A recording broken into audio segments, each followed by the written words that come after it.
श्री राधे राधे। भक्तों, जो सच्चा भक्त होता है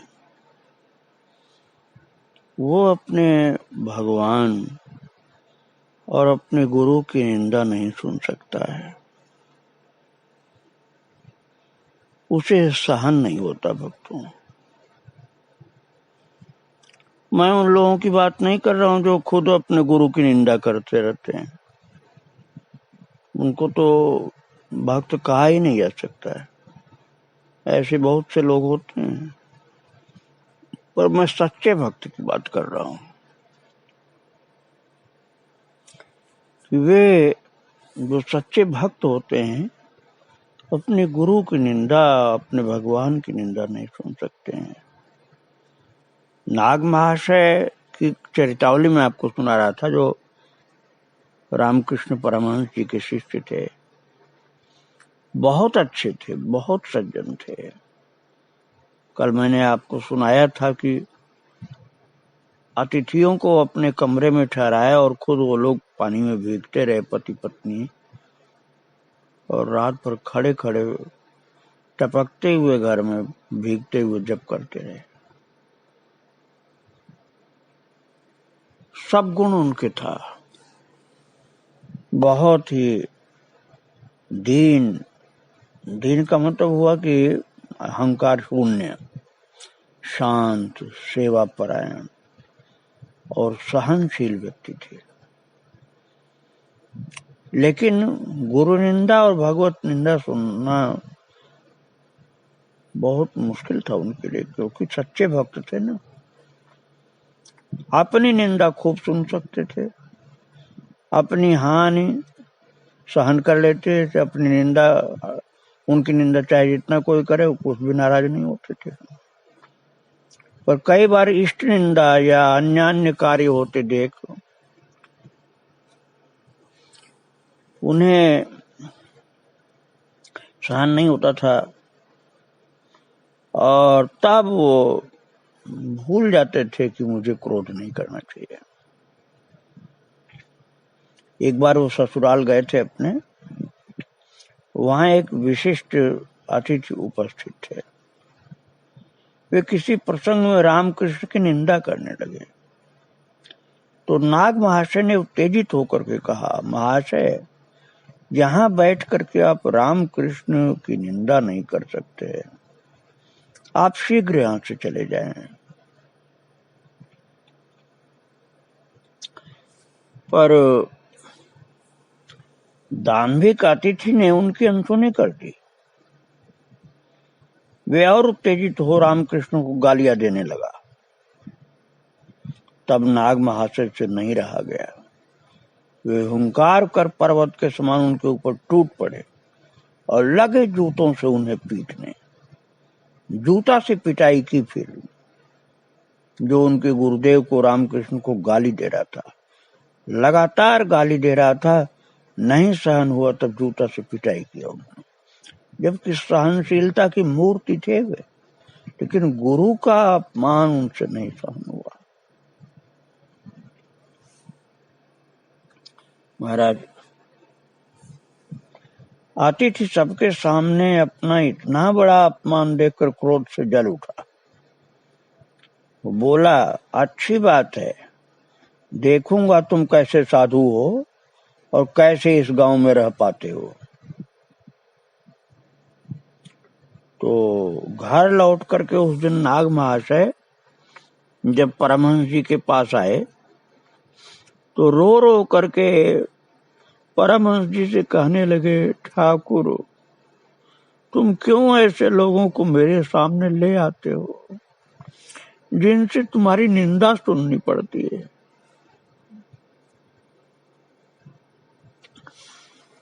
तुम्हारी आज्ञा से संसार में रहकर मुझे ये सब क्यों भोगना पड़ रहा है।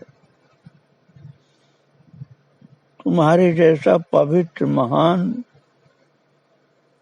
कौन होगा, और तुम्हारी निंदा लोग करते हैं तो मुझे सहन नहीं होता है।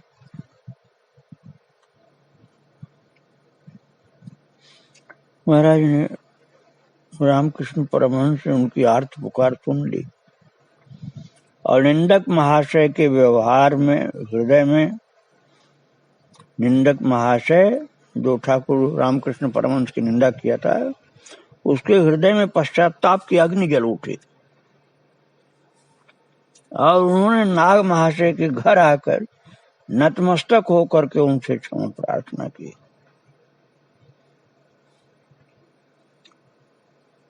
महाराज, ऐसी भक्ति थी कि गुरुदेव ने ऐसी कृपा की कि जो उनकी निंदा खूब कर रहा था और नाग बाहर से रोने लगे कि वो आपकी निंदा क्यों करते हैं लोग, तो उसके हृदय में आग सी जल पड़ी और वो आकर के नाग महाशय के चरणों में गिरा और क्षमा प्रार्थना किया कि मैं अब आपके गुरु की निंदा नहीं करूंगा, मुझे माफ कर दो। जबकि उस समय तो बदला लेने को कह रहा था। ऐसी अद्भुत भक्ति थी इनकी भक्तों। और एक बार नारायणगंज की जूट मिल के 2 साहब देवभोग आए पक्षियों का शिकार करने। अब आप देखिए इनकी परदुख कातरता और अत्याचार को न सहन करने का स्वभाव थे। महान पुरुष, बहुत महान थे नाग महाशय, लेकिन अभी ये देखिए इनका स्वभाव कैसा अद्भुत था। जूट मिल के 2 साहब आए देवभोग में, वो पक्षियों का शिकार करने के लिए आए थे। तो उनकी बंदूक की आवाज सुनकर के नाग महाशय परेशान हो गए, भागकर उनके पास गए और बोले, देखिए इन निरीह प्राणियों की हत्या करना ठीक नहीं, आप ऐसा न करें। तो साहब लोग उनकी वेशभूषा देखकर उन्हें पागल समझने लगे और पागल समझ के हंसने लगे कि ये पागल हम लोगों को रोकने आया है कि हम बंदूक न चलाएं, और लगे बंदूकों से गोलियां बंदूक में गोली भरने लगे वो लोग। तो नाग महाशय ने उत्तेजित होकर कहा, आपने सुना नहीं, ये काम आप यहाँ नहीं कर सकते हैं, यहाँ पक्षियों को अब नहीं मार सकते हैं। फिर भी साहब लोगों ने उनकी बात पर ध्यान न दिया, वे पक्षियों के प्रति निशाना साधने लगे और तब नाग महाशय से न रहा गया। स्वभाव से धीर, एकदम दुबले पतले नाग महाशय, उस समय न जाने कहाँ का बल आया कि सिंह के समान टूट पड़े उन पर और दोनों साहबों को धक्का दे करके परास्त करके उनकी बंदूकें छीन ली और घर चले गए। साहब लोग इतना बड़ा अपमान कैसे बर्दाश्त कर सकते थे? वो तो बहुत धनवान लोग थे। तो उन्होंने नाग महाशय के विरुद्ध फौजदारी का मुकदमा दायर करने का निश्चय किया। पर दूसरे दिन नाग महाशय ने जूट मिल के एक कर्मचारी द्वारा उनकी बंदूकें लौटा दी। तो कर्मचारी ने साहब लोगों को नाग महाशय की साधुता के बारे में बताया कि बहुत ही महान साधु है महाराज, वो चिड़िया की हत्या नहीं देख सकते थे, वो कोई बदमाश नहीं जैसा आप समझ रहे हैं, वो साधु हैं, वो चिड़िया की हत्या नहीं देख सकते थे, इसलिए उनको क्रोध आ गया था। आप उनको समझ नहीं पाए, वो बहुत अच्छे संत हैं, वो रामकृष्ण परमहंस के शिष्य हैं। वो चिड़िया की हत्या, जीव की हत्या, ये सब सहन नहीं कर सकते हैं। तब वो दोनों साहब शांत हो गए। फिर उन्होंने मुकदमा फौजदारी का नहीं किया उनके ऊपर। तो नाग महाशय को देखा जाता है जहां तहां हाथ जोड़कर चारों ओर प्रणाम करते हैं। रहनी सहनी उनकी देखिए आप कैसी थी कि हर जगह हाथ जोड़ जोड़ कर प्रणाम करते रहते थे। तो एक बार किसी ने उनसे ऐसा करने के कारण पूछा कि क्यों हर जगह हाथ जोड़ जोड़ के प्रणाम करते रहते हैं आप? तो उन्होंने कहा, क्या करूं, हर जगह हर वस्तु में उनके दर्शन हो तो प्रणाम न करूं तो क्या करूं? इसका मतलब यह हुआ कि उनको हर जगह भगवत दर्शन होता था। महाराज सभी जीवों में भगवान के दर्शन होते थे, तो बोलते थे कि सबके अंदर मुझे भगवान भगवान दिखलाई पड़ रहे हैं, तो प्रणाम नहीं करूं तो क्या करूं बताओ। मुझे सबके अंदर सब जगह भगवान दिखलाई पड़ते हैं। सब भूतों में ईश्वर के दर्शन करना नाग महाशय के लिए स्वाभाविक हो गया था। एक बार किसी ने नाग महाशय के पूजा मंडप में महाराज दीमकें लगी थी, दीमकों को झाड़ दिया किसी ने, दीमकें भूमि पर गिर पड़े। ये देख करके उनको कष्ट हुआ। उन्होंने कहा आहा ये क्या किया, अरे अरे अरे क्या किया भाई, अरे बेचारियों को तुमने इतने कष्ट से बेड़े में अपना घर बनाया था, इन्होंने इनका घर उजाड़ दिया, सबको नीचे गिरा दिया। अरे भाई ये क्या किया तुमने। तो वे हाथ जोड़ करके नाग महाशय दीमकों से कहने लगे, कोई चिंता नहीं, आप लोग फिर से अपना घर बना लें। अब साधारण आदमी तो भक्ति से ही ना होगा तो पागल समझेगा इनको, लेकिन भक्ति कितनी थी कि जिन दीमकों को घर उजाड़ के लोगों ने गिरा दिया था, सफाई करने वालों ने, तो उन दीमकों से हाथ जोड़ के कहने लगे नाग महाशय को कि आप फिर से अपना घर बना लें, आपसे कोई छेड़छाड़ नहीं करेगा। अब हाथ जोड़ जोड़ के दीमक से बोल रहे थे। अब मनुष्य की भाषा तो दीमकों की समझ में नहीं आती होगी, पर भक्त के हृदय की भाषा समझने में उन्हें देर न लगी। उन्होंने थोड़े ही समय में फिर से वहां अपना घर बना लिया दीमकों ने। ऐसी पवित्र भावना थी उनकी। और महाराज एक बार उनके घर के बगल में एक तालाब जो होता है, उसी तालाब से एक आदमी एक डलिया भर के मछली पकड़ के लाया और वो बेच रहा था। तो बेचते बेचते इन्हीं के घर आ गया। अब ये लोग मछली तो खाते ही नहीं थे, तो महान शाकाहारी भक्त संत, और इन्हीं के घर आ गए बेचने के लिए। तो इन्होंने देखा कि अभी बगल के तालाब से ही लाया है और ये सब जिंदा है, मछली मरी नहीं है। तो जिंदा देख करके नाग महाशय ने कहा, हाँ भैया हम खरीदेंगे, बताओ कितनी कीमत इनकी। महाराज वो डलिया में छटपटा रही थी मछली, और नाग महाशय ने सारी मछली खरीद ली, जितना पैसा उसने बताया था दे दिया। तो पूरी डलिया की मछली खरीद ली और तुरंत लेकर के दौड़े, और दौड़ करके बगल में जहां तालाब से निकाल के लाया था वो मछली बेचने वाला, तो सारी मछलियां डाल दिया नाग महाशय ने तालाब में। अब मछली बेचने वाला उस दिन के बाद कभी उनके घर पर मछली बेचने नहीं आया। उसका हृदय में बहुत असर पड़ा। बोला कि देखो इन्होंने पैसा तो मुझे पूरा दे दिया, लेकिन सब मछली तालाब में जाके छोड़ दिया, सब मछलियों को तालाब में छोड़ दिया और मुझको पूरा पैसा दिया। बड़ा उसके ऊपर असर पड़ा। इनके घर तो फिर कभी लाया ही नहीं, और फिर धीरे धीरे इनके संगति में आकर के वो भक्त हो गया। न मछली पकड़ता था, न मारता था, न खाता था, न बेचता था, न खिलाता था। इतना इनका पवित्र जीवन था भक्तों। नाग महाशय का जीवन इतना आडंबर शून्य था, इतना सरल था, इतना शांत था,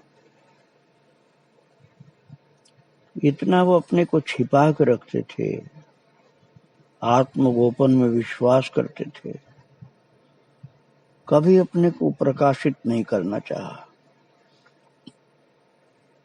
विवेकानंद का नाम पूरी दुनिया में हुआ। उन्हीं के गुरु भाई थे नाग महाशय। स्वयं विवेकानंद भी नाग महाशय की बहुत बड़ाई करते थे, बहुत प्रशंसा करते थे। कहते थे कि हमारे गुरु भाइयों में नाग महाशय महान हैं। लेकिन उन्होंने अपने को कभी प्रकाशित नहीं होने दिया, इसलिए बहुत दिनों तक बहुत कम लोग उनको जान पाए। बहुत कम लोग उनके पास आते जाते थे। ज्यादा जो रामकृष्ण परमहंस और उनके शिष्यों से ज्यादा परिचित लोग थे, वही लोग उनको जान पाते थे। तो कोई कोई ही आते थे, नहीं तो लोग नाग महाशय को नहीं जान पाते थे। विवेकानंद जी कहते थे कि वो गृहस्थ हैं देखने के लिए, लेकिन वो संत हैं, महान संत हैं, महान संत हैं। कहते थे कि मैं खुद उनके सम्मुख अपने को छोटा समझता हूँ। उनकी महानता इतनी श्रेष्ठ है कि हम लोग कुछ नहीं उनके सम्मुख, ऐसा विवेकानंद जी स्वयं कहते थे। किंतु भक्तों, जब फूल खिलता है और सुगंध वाला फूल हो, तो उसकी सुगंध इतनी फैलने ही लग जाती धीरे धीरे कि वो कैसे छिपावे, कितना छिपावे। तो जो मधु का लोभी भ्रमर होता है, वो धीरे धीरे आने लग जाते हैं, उससे दूर फिर नहीं रह पाते। इसलिए बहुत दिन तक तो लोग नहीं जान पाए, लेकिन जब उनकी भक्ति का पुष्प सुगंध बिखेरने ही लगा, भगवान की इच्छा कह लीजिए, तो फिर जो प्रभु के प्रेमी थे वो लोग उनके पास आना शुरू कर दिए। और तब नाग महाशय की एक महापुरुष के रूप में धीरे धीरे ख्याति फैलनी शुरू हो गई और दूर दूर से फिर लोग उनके पास आना शुरू हो गए, उनका सत्संग करने और भजन साधन के संबंध में उनसे आदेश निर्देश लेने। और वे उनसे उसी सीधे साधे पथ का अनुसरण करने को कहते जिस पर वो स्वयं चलते आए थे। सच्चे भक्त थे तो भक्ति का सरल मार्ग ही बताते थे। कोई कठिन ज्ञान की साधना कभी नहीं बताते थे, सरल प्रेम भक्ति की साधना बताते थे, वो वही करते भी थे। अप्राकृत दर्शन, अलौकिक शक्ति अर्जन करने की चेष्टा वालों को वो कहते थे कि भाई ये सब मेरे समझ में उतना अच्छा नहीं है। अप्राकृत दर्शन और अलौकिक शक्ति प्राप्त करने की जो बात करते हो तुम लोग, मेरे समझ से उतना अच्छा नहीं है। मेरा तो विचार है कि बस भगवान से प्रेम करना जरूरी होता है, भगवान से प्रेम होना चाहिए। साधन के मूल तत्व की ओर ही उनका ध्यान आकर्षित करते।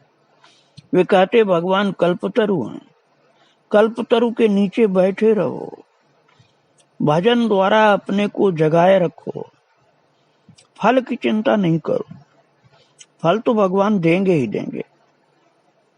उनकी कृपा दृष्टि की प्रतीक्षा करो, उनसे प्रेम करो।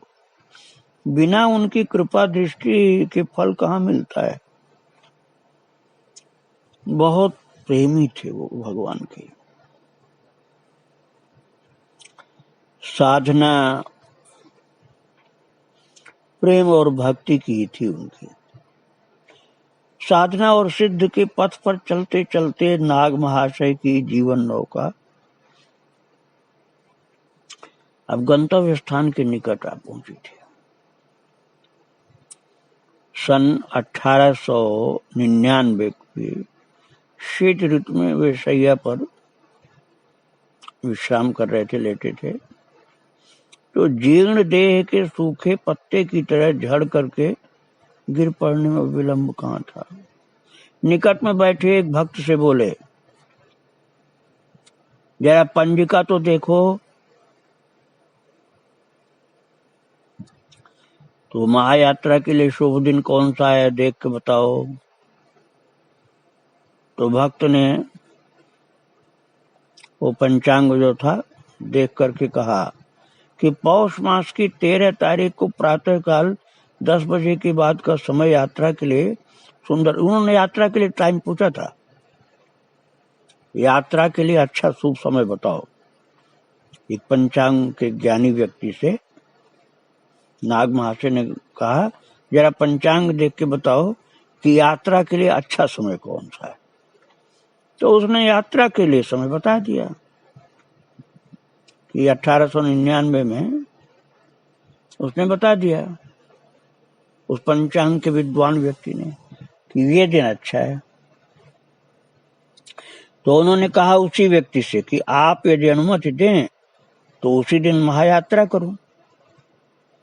तो भक्त ये सुनकर के रो पड़े महाराज।